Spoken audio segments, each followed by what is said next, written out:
የዛሬ የምናደርገው ያለው ዝግጅት ፓናፍ ሰሚት ይባላል። ፓናፍ ሰሚትን ለአምስተኛ ጊዜ የምናደርገው ነው። ፓናፍ ሰሚት የአርቲስቶችን መብት ላይ የሚያተኩርና እዛ ላይ ብዙ ውይይት የሚያደርግ ውይይት ነው የሚኖረው። ከዚህ በፊት ዛንዚባር የሚባል ሀገር ነበር የምናደርገው። አሁን ለኢትዮጵያ ውስጥ ለመጀመሪያ ጊዜ ነው የምናደርገው። እንግዲህ ከተለያየ አፍሪካ ሀገሮች ከዩሮፕ ብዙ እንግዶች መጥተዋል። በዚህ ስለ አርቲስት መብቶች ላይ የሚሰሩ የተለያዩ ኦርጋናይዜሽኖች፣ የመንግስት ባለስልጣኖች እንዲሁም ባለሙያዎቹ እዚህ አሉ። እንግዲህ ዋናው ዓላማው የዚህ የፓናፍ ሰሚት ዓላማው አንድ ፓናፍ የሚባል ኔትወርክ አቋቁመናል አፍሪካ ውስጥ። ያ ፓናፍ የተባለው ፓን አፍሪካን ኔትወርክ ፎር አርቲስትስ ፍሪደም የአፍሪካ ውስጥ ያሉ አርቲስቶች በተለያየ መንገድ የተለያየ ችግሮች አሉባቸው። ለዛ ላለባቸው ችግሮች ደግሞ የራሳቸውን ኔትወርክ ቢልድ አድርገው መወያየት አይችሉም እና ለምንድን ነው እንደዚህ አይነት ተለቅ ያለ የአፍሪካ የፓን አፍሪካን የሆነ ኔትወርክ ማናቋቁመው በሚል በዛ መሰረት በ2022 በአውሮፓውያን አቆጣጠር የተመሰረተ ነው። Me over here is an opportunity to express and share what is my perspective of the deep and the root culture is. ለኔ እዚህ መገኘት ስለ ባህል ያለኝን ጥልቅ እይታና ፍቅር ለመግለጽ መልካም አጋጣሚን የሚፈጥርልኝ ነው። You know, for me, culture is not something that you can change. በተለይ እኛ አፍሪካውያን ስለ ባህል ስናወራ ይለያል። ባህል አይቀየርም፣ አይዘምንም። ሁሉም የምናደርጋቸው ነገሮች የባህል መሰረት ያላቸው ሊሆኑም ይገባል። Everything that we're doing politically, socially, economically have to take the foundation on our culture. ይህንን ካላደረግን ማንነታችን ላይ ያልተመሰረተ የትምህርትና የፖለቲካ ስርዓት ይኖረናል። ያ ደግሞ አያዋጣም። From our culture.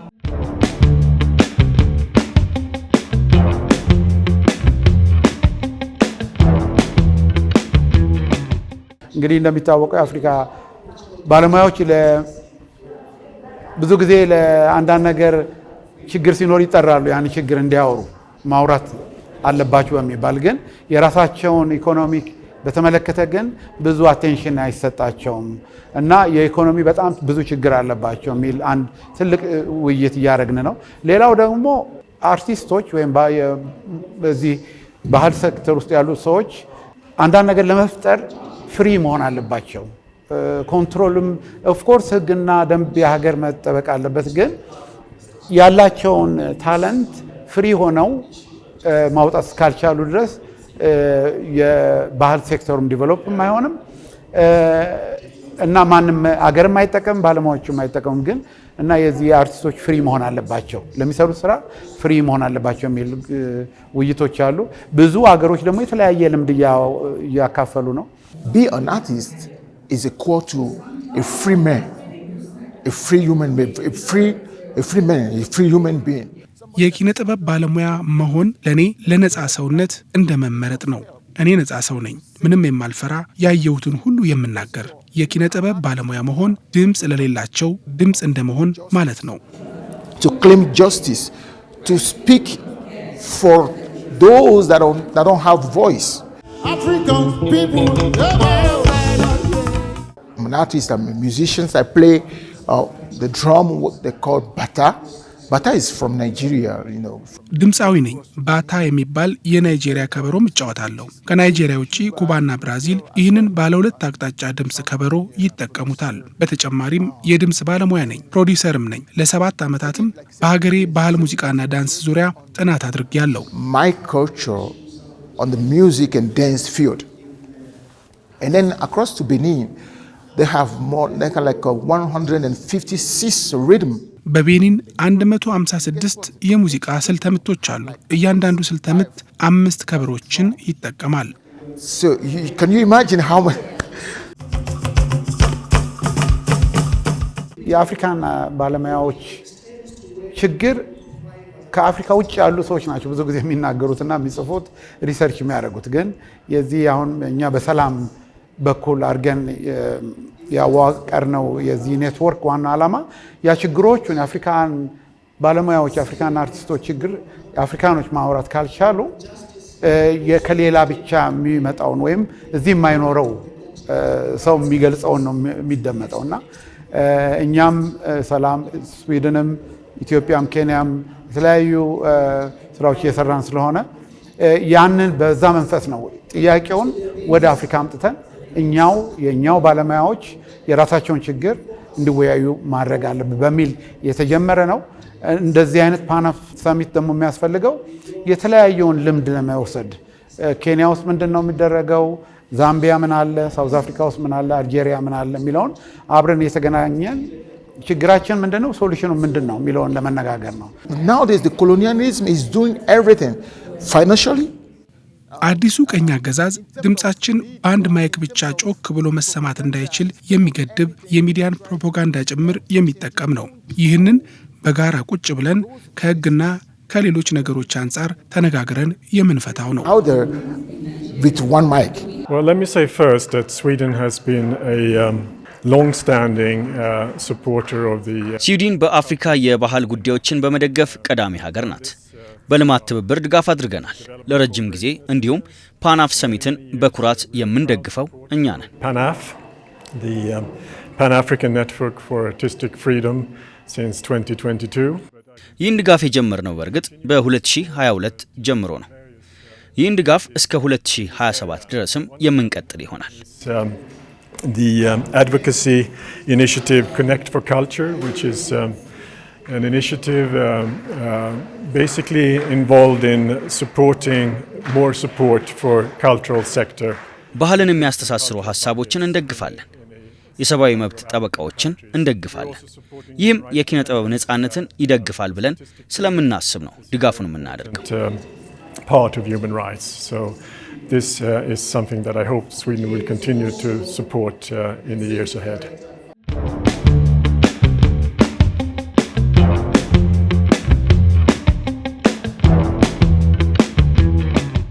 የዚህ የተገናኘንበት ባለሙያው የአፍሪካ ውስጥ ያሉ የክሪኤቲቭ ኢንዱስትሪ ውስጥ ያሉ ባለሙያዎች ችግር አለባቸው። ያንን ችግር እንደዚህ በመሰለ ኔትወርክ ቢልድ በማድረግ አንዱ ያንዱን ችግሮች ሼር በመደራረግ ወደፊት ሎቢም ለማድረግ ይቻላል። መንግስትም ችግሮቻችንም ደግሞ የአርቲስቱን ችግር ክሊር አድርገን መናገር አለበት። And then I've realized that when you draw a line in the north of Africa, አንድ የገባኝ ነገር በአፍሪካ ካርታ ላይ መስመር ብናሰምር መሰረታዊ የሚባሉ የሙዚቃ ምቶች ተመሳሳይ መሆናቸውን እናያለን።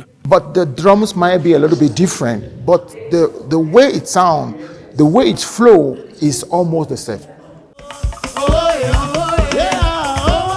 Well, I think summits of this kind are important in order to bridge gaps between መሰል ዝግጅቶች መኖራቸው በርካታ ጠቀሜታዎች አሉት። የአፍሪካን ህብረት ለማጠናከር ብሎም በዓለም አቀፍ ማህበረሰብና በተለያዩ ሀገሮች መካከል ያለው ልዩነት ለማጥበብ ይረዳል። strong commitment to supporting artistic freedom. We also have global commitments through UNESCO and other parts of the በዩኤን ሲስተም ውስጥም ቢሆን ከዩኔስኮ ጋር ብዙ ኃላፊነቶችን ወስደን እየሰራን ነው። የኪነ ጥበብ ነጻነትን ለማረጋገጥ የሚያገለግሉ መመሪያና ማዕቀፎችን እጥረት እንዳይኖር እንተጋለን። implementation and make sure that artistic freedom expression is guaranteed.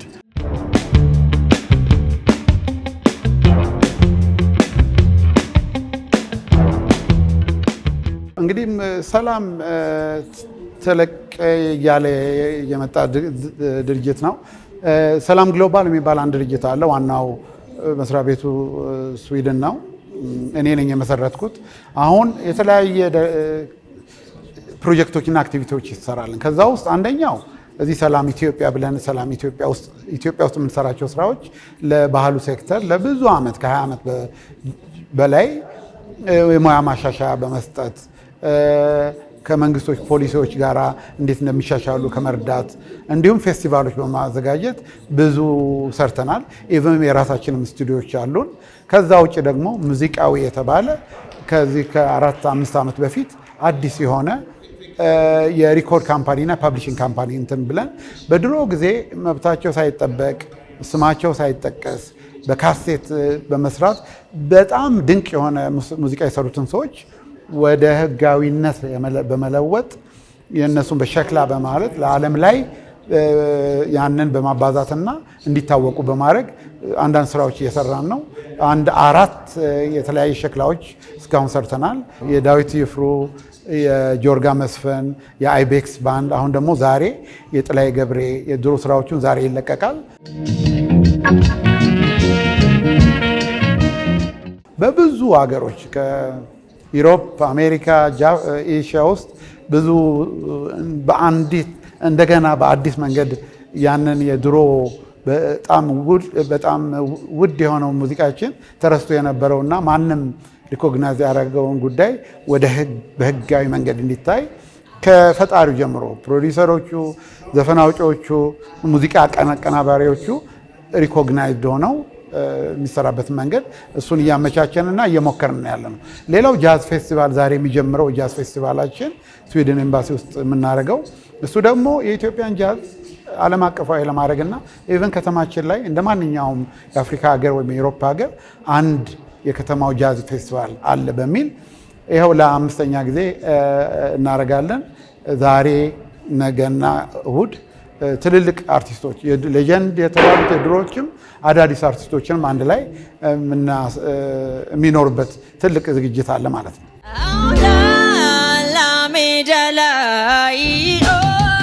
But I want you to know something that is very, very great. Do you know Africa is one? I'm like, ጥናት እንዳደርግ መሰረት የሆነችኝ አያቴ ነች፣ ነፍሷን ይማረውና አፍሪካ አንድ እንደሆነች ታውቃለህ ትለኝ ነበር። ይህንንም በምሳሌ ስታስረዳኝ የአፍሪካ ካርታ ላይ መስመር እያሰመረች በትይዩ ያሉ ሀገራትን ከበሮ ድምፅ ታሰማኝ ነበር። And then I was like, wow. I want to say also that we're very pleased that the PANAF Summit is hosted here in Ethiopia. ፓናፍ ሰሚት እዚህ ኢትዮጵያ መካሄዱ ደስ ብሎኛል። ኢትዮጵያ ከስዊድን ጋር የረጅም ዓመታት ግንኙነት ያላት ሀገር ናት። And in fact, I want to mention to everyone who is listening that this weekend we are organizing the Addis Jazz Festival at the Swedish Embassy as part of the 80-year celebration of diplomatic relations between Sweden and Ethiopia. ከፊታችን ባሉት የእረፍት ቀናትም በስዊድን ኤምባሲ የአዲስ ጃዝ ፌስቲቫል እናዘጋጃለን። ይህም ኢትዮጵያና ስዊድን ያላቸውን የ80 ዓመታት ግንኙነት ማስታወሻ ይሆን ዘንድ ነው ዝግጅቱን ያዘጋጀ ነው። A lot of impact and a lot of visitors.